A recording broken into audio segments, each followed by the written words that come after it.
Hello everybody, Cub fan here. I know it's been a hot minute since I've shot a video, and I'm hoping all that will change here soon. But as you can see, I'm in the Cub fan garage, and I'm shooting a video from here because I don't really have a spot to shoot videos yet. But hopefully all that will change. I've got a bunch of furniture back here. It's because my 21-year-old and his girlfriend are finally moving out, so kind of excited about that. So that's going to happen next weekend, and I'm excited for them to move out and get out on their own and do their own thing. But that frees up space in the house for the Cub fan man cave, so I'm excited about that, and hopefully I can start getting back to shooting videos and stuff like that. So I just wanted to shoot a video today, kind of talk about that, and talk about a little bit of channel updates, what I'm doing. But most importantly, I wanted to tell you a story and show off something I'm extremely proud of and super excited to have in my collection now. And it has now become, I keep looking at it, it's over there, not going to show you yet. It has become a new center piece of my collection, and I'm just to me it's a priceless piece of history, so I just real excited about sharing it with you. So the story is about 10 years ago, my grandfather comes and picks me up and says, I want you to come and meet this gentleman, and I want you to see something that he has in his possession, because I think you, as a Cub fan, as a baseball fan, I would truly appreciate it. So we went to this gentleman's house, and his name was Don Stent, and I'm gonna get the math wrong, but he was in his 90s at the time that we went and saw him, early 90s, I believe.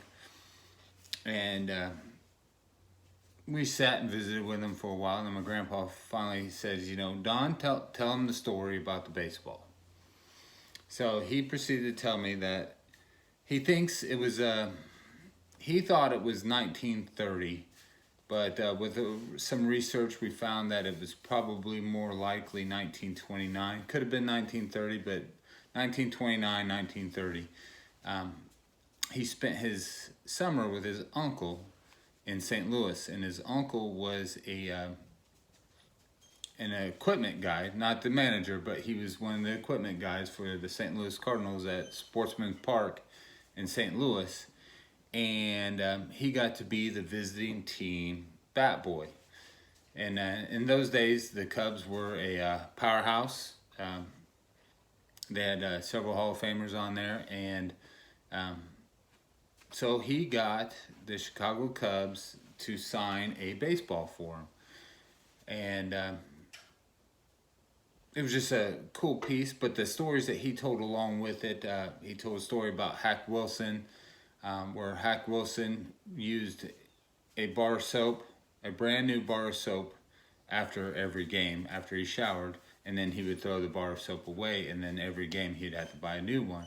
And Don knew this, and so Don would go to the corner store before the game, buy that particular bar of soap, and bring it to Hack. And I think he said it was like a 5-cent piece of soap, but Hack always gave him a dime to pay for the soap. So I don't know if that's true or not, but it was a cool story, so I just really enjoyed it. So now fast forward some years, Don passed away, and his estate was left to his children, and his children had no desire for it. So my grandparents went and bought that baseball, and I don't know what they paid for it. I don't really care.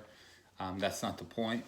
And so they had it in their possession, and they always told me that it was going to be mine someday, but I just figured, they would just will it to me, and then when they passed away. Well, I went home a couple weeks ago for the weekend. I had to go home and finish up some Army stuff so I can officially retire, turn in my gear, spent some time with the family, and my grandparents presented me with the baseball, and they wanted to give it to me more when they wanted to give it to me now as more of like a retirement gift. Whatever the reasonings were, I was just extremely excited to get it. And now there's some things with it that it's not a pristine baseball. Don did admit when he was a kid that he took the baseball out. He played with it a lot, which is understandable in those days. Played with the baseball, and then some years later when he realized that it might be a valuable piece, he he shellacked it. So he basically put a coat of urethane on it. So I don't know if this camera is going to do it any justice, but you're going to get a lot of glare off of it. I don't know how to stop that, but it's just an unbelievable piece of history. I'll go over some of the highlights. Let's see here. I lose my place a lot. Hey, leave it. That's my dog. But right here, gosh, you can't see it.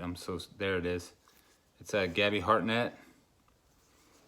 Of course, the big one right here, Mr. Hack Wilson. Just unbelievable. It's got Charlie Root on here, of course, and we all know what he's famous for. I still don't believe it. I don't think it was a called shot. I think he was just pointing. But that's just me because I'm biased.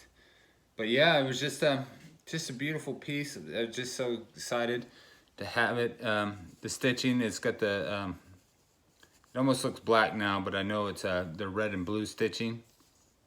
The stamp for the baseball is no longer readable, but it's right here in that area. So yeah, just wow, I can't believe it's in my possession now, and it'll stay with me forever and ever now. Extremely excited to have it, but I just wanted to share that with you and kind of talk about my channel, kind of things I'm doing right now. I haven't been buying a lot, but that's because of the way things are going right now, the way prices have gone. It's just you have to get real creative, and so what I've been doing is I've been concentrating on my my Cubs PC and trying to get that back to where it should be. And I've been buying Cub autographs and things, working on my projects. And so it's kind of been nice because I've been able to focus down, because there's still some big cards out there that I really want, but I've kind of held off on those just because I think this market's going to settle back down. But right now it's just I just can't justify it, and there's like certain cards that I want that I kind of been priced out of, so with me, the buying on a budget, and I strictly stick to that. I don't like overpaying for cards. I don't, I'm a tattle on myself. I think I have a pretty nice collection, but I've never spent over $100 on a single card, and never. I mean, I've come close, but I've never spent. Now I've gone to card shows and spent a couple of hundred, but I've never actually spent more than $100. And I don't know if that's a good thing or a bad thing, but that's just kind of been my thing. And so now some of these cards are, they're in the, to get them, you're gonna have to spend a pretty penny, and it's just kind of not my thing. So I just been concentrating on some older Cub autographs, Cub cards, some obscure ones, and I got a couple that I'm waiting for to come in the mail. Then I'll shoot another video and show off some of those. Those are I'm pretty excited about and pretty cool. So there it is. We think it's for the best of our knowledge, we think it's a 1929. It does have a Joe McCarthy auto on there, and I know he managed the Cubs from 26 to 30. And then Hack Wilson, he left the Cubs in 30 as well too. But there's a couple other guys on there that are on there in 29 that were on there in 30. So we think, to the best of our knowledge, it's a baseball from 1929. So it's just wow. I still don't have the words for it. It's just such a cool piece. So there it is, and hopefully by the time I shoot my next video, I'll be doing it from the Cub Cave. So there it is. Thanks for watching, guys, and hope to see you guys soon. Thanks.